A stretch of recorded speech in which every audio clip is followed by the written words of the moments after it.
आप जानते हैं क्यों? क्योंकि सहायता दीन को ही मिलती है, घमंड को नहीं। परमेश्वर दीन को ऊपर उठाता है लेकिन घमंड और घमंड को नीचे ले आता है। और इसलिए जब मैं इन वचनों को समझने की कोशिश कर रही थी तो परमेश्वर फिर से मेरे मन में ये उदाहरण लाया। वो कहता है मैं बलिदान नहीं परंतु दया चाहता हूँ। खैर परमेश्वर कह रहा है कि जब आप मुसीबत में हैं और कुछ गलत करने पर, कुछ कुर्बानी देने की कोशिश करने के बजाय आपको दया दूंगा। खैर मैंने क्या किया था?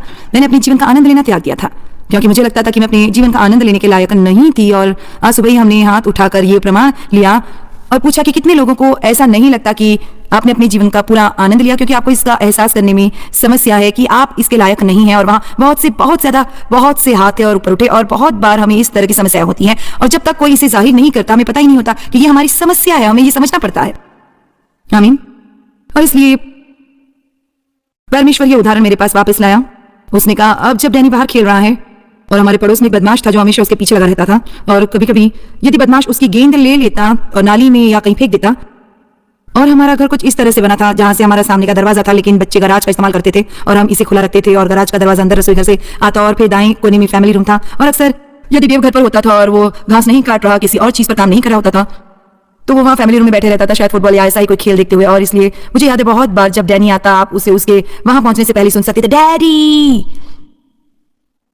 और देव काउस से उठकर दरवाजे तक पहुंचता कि वो हैरान करने वाला होता कि क्या हो गया। और वो कहता कि देखो तो मेरी गेंद कटर में फेंक दे।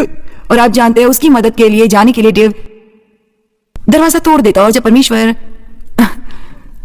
आपको रोते हुए सुनते हैं, आप जानते हैं मैंने नहीं कहा देव थोड़ा रुको, मुझे डैनी के कामों की सूची लाने दो। मैं निश्चित होना चाहती हूँ कि उसने अपने काम किए हैं या नहीं और उसे सब सही करने के निशान मिले हैं या नहीं।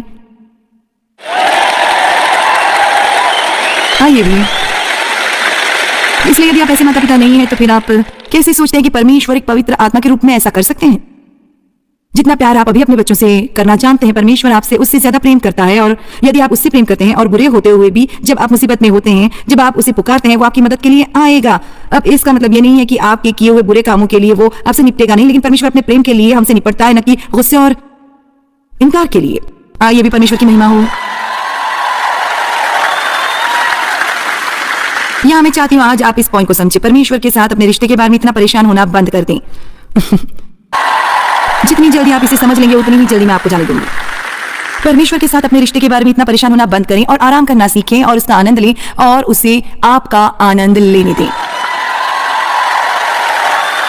हम परमेश्वर को आदर देना चाहते हैं। बाइबल हमें बताती है कि हमें परमेश्वर के प्रति आदर, भरा भय और विस्मय रखने की जरूरत है। और इसका मतलब उसे डरना नहीं है, लेकिन इसका मतलब यह है कि आप चाहे कुछ भी करें लेकिन उसे नाराज न करें। इसलिए हम वो पाना चाहते हैं, लेकिन हम ये भी जानते हैं कि आप सारा दिन परमेश्वर के साथ रहने के